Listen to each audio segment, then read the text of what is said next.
रावण को मिले थे एक ये वरदान।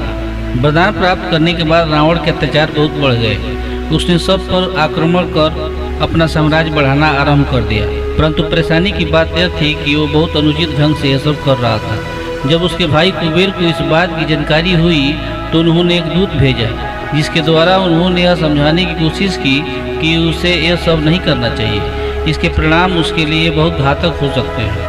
इस बात का रावण पर उल्टा असर हुआ।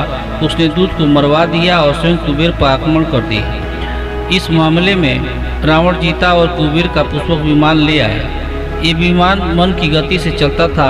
जब वह युद्ध जीत कर पुष्पक विमान लेकर लंका जा रहा था, तभी अचानक पुष्पक विमान उसका एक पर्वत पर रुक गया। अभी रावण इसे कारण के बारे में सोच ही रहा था, तभी नंदीश्वर जी वहां आ गए। रावण ने देखा कि नंदीश्वर जी का मुंह कुछ बंदर जैसा है। इस बात का जब रावण ने मजाक उड़ाया तो नंदीश्वर जी ने उसे श्राप दिया कि इस बंदर के जैसे मुंह के कारण उसने मजाक बनाया है, वही बंदर की उसके वंश की समाप्ति आरंभ करेंगे। और यह भी बताया कि इस समय यहाँ भगवान शिव और पार्वती जी एकांत में समय व्यतीत कर रहे हैं। इस कारण यहाँ से आगे कोई भी नहीं जा सकता, वह किसी और मार्ग से चला जाए। रावण को अपने पराक्रम पर बहुत गर्व था। उसने इसी अहंकार में कहा कि जो पर्वत उसके मार्ग में विघ्न बना है, वह उसे ही खड़ा उखाड़ फेंकेगा। जैसे ही रावण ने वो पर्वत उठाया, तभी भगवान शिव और पार्वती जी को इसका आभास हुआ। रावण का अहंकार खत्म करने के लिए भगवान शंकर ने अपने पैर के अंगूठे से पर्वत को दबाया। इस कारण रावण का एक हाथ पर्वत के नीचे आ गया। तब जाकर उसे अपनी गलती का एहसास हुआ। अपनी गलती सुधारने के लिए अपने मंत्रियों की सलाह पर उसने भगवान शिव की स्तुति करनी आरंभ की। 1000 वर्ष तक वह भगवान शंकर की स्तुति करता रहा। तब जाकर भगवान शिव उस पर प्रसन्न हुए। उस समय भगवान शंकर ने उसे चंद्रहास नाम की तलवार आशीर्वाद स्वरूप दी, लेकिन यह भी कहा कि अगर कभी इस तलवार का अपमान किया तो यह तलवार स्वतः ही वापस मेरे पास चली आएगी। तब रावण खुशी खुशी वह तलवार लेकर वहां से चला गया। उसके जीवन में बस इतना ही अच्छा जीवन लिखा। नंदीश्वर के श्राप के बाद उसे कई और श्राप मिले और इसे कई बार हार का सामना करना पड़ा। उसकी मृत्यु तो बहुत पहले हो जाती, लेकिन परिस्थितियों और उसके परिवार के साथ के कारण ऐसा हो न सका। एक बार रावण हिमाचल पर्वत पर घूम रहा था, तभी अचानक उसे एक सुंदर कन्या दिखाई दी जो तपस्या में लीन थी। रावण ने उस कन्या से उसका परिचय पूछा और यह भी पूछा कि वो इतनी कम उम्र में घर बसने की जगह इतनी कठिन समस्या क्यों कर रही है। तब उस कन्या ने जवाब दिया कि वो बृहस्पति के पुत्र कुशध्वज की पुत्री वेदवती है। उसके पिता की यह इच्छा थी कि उसका विवाह भगवान विष्णु से हो। पिता की इसी इच्छा की पूर्ति के लिए वह इस पर्वत पर तपस्या कर रही थी। रावण ने उसे ऐसा न करने को कहकर अपनी रानी बनाने का प्रस्ताव रखा, जिसे वेदवती ने ठुकरा दिया। लेकिन रावण ने मन में काम सवार था।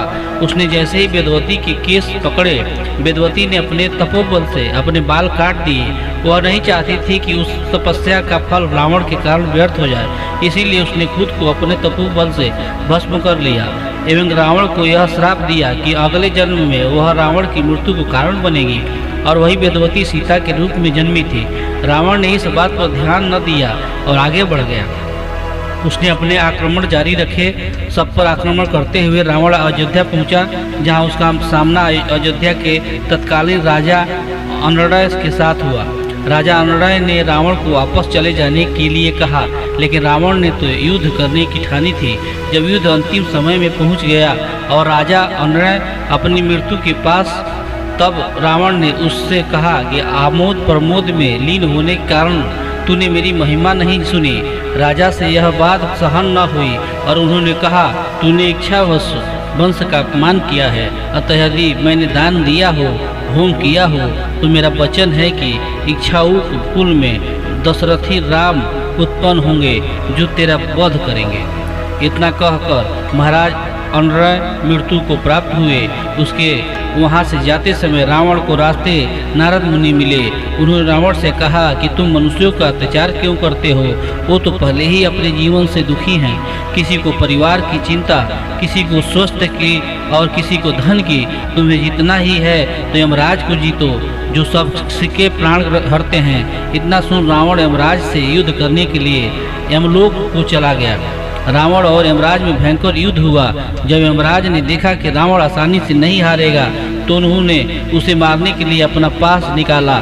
उस समय ब्रह्मा जी प्रकट हुए और उन्होंने यमराज से रावण को न मारने के लिए कहा, क्योंकि इससे उनका वरदान झूठा हो जाता। ब्रह्मा जी के वचनों के पालन करने के लिए यमराज युद्ध छोड़कर वहीं से अंतर्ध्यान हो गए। रावण की युद्ध करने की लालसा अभी खत्म नहीं हुई थी, इसीलिए वो एक बार फिर से अयोध्या जा पहुंचा। इस बार उसका सामना अयोध्या के नरेश मानधाता से हुआ। इस युद्ध में एक बार फिर कड़ी टक्कर हुई। अंत में महाराज मानधाता ने रावण को मारने के लिए शिव जी का द्वारा दिए गए पशुपत को हाथ में लिया। तब रावण को बचाने के लिए उसके दादा कुल सत्य मुनि और गालव मुनि ने आकर रावण को धिक्कारा, जिससे रावण को बहुत ग्लानि हुई। तब कुल सत्य मुनि का महाराज मानधाता और रावण की मैत्री करवाई। जीवन में इतना कुछ घट रहा था, लेकिन रावण सुधरने का नाम नहीं ले रहा था। एक दिन उसने देखा कि रंभा सज धज कर नलकुबेर के पुत्र के पास जा रही थी। मार्ग में देखकर रावण का काम उसके सिर पर चढ़ गया। उसने रंभा के सामने अपने मन की बात रखी। जब रंभा ने अपनी स्वीकृति न दी तो रावण ने जबरदस्ती रंभा का बलात्कार कर दिया। रंभा ने जब यह बात जाकर नलकुबेर को बताई तो नलकुबेर ने आवेश में आकर रावण को श्राप दिया कि यदि उसने आज के बाद किसी भी स्त्री का बलात्कार करने का प्रयास किया तो उसके सिर के 7 टुकड़े हो जाएंगे। जब रावण को इस बात का पता चला तो उसने कभी किसी स्त्री का बलात्कार न किया। इससे पहले कि विभीषण ने भी रावण को कई बार यह कुकृत्य करने से मना किया था। यह श्राप ही कारण था कि रावण ने सीता का हरण करने के बाद उसके साथ जबरदस्ती नहीं की। अब रावण को एक बार फिर बेइज्जती का सामना करना पड़ा। इस बार उसने महिष्मति के राजा अर्जुन से युद्ध किया। राजा अर्जुन के आगे रावण की एक न चली और उन्होंने रावण को बंदी बना लिया। कई दिनों तक बंदी बने रावण पर एक बार उन्होंने दादा मुनि पुलसत्य को दया आई और वे उसे छुड़ाने की महिष्मति गए। राजा अर्जुन ने उसका स्वागत बहुत अच्छे ढंग से किया। मुनि पुलसत्य के आने के कारण जब राजा अर्जुन को पता चला तो उन्होंने बिना कोई प्रश्न के प्रसन्नता के साथ रावण को छोड़ दिया। मुनि पुलसत्य ने राजा अर्जुन से भी रावण की मैत्री करवा दी और उसे लेकर वापस आ गए। उसके बाद उससे एक ही घटना बची थी जो सीताहरण था। सीताहरण के बारे में शायद ही ऐसा कोई होगा जो नहीं जानता होगा। तो मेरे कहने का अर्थ ये है कि रावण जो किया वो आप लोग न करें। और ये वीडियो अगर आप लोग को अच्छा लगा हो, पसंद आया हो तो कृपया चैनल को सब्सक्राइब करें, लाइक करें और हो सके तो शेयर करें। जय हिंद, जय भारत।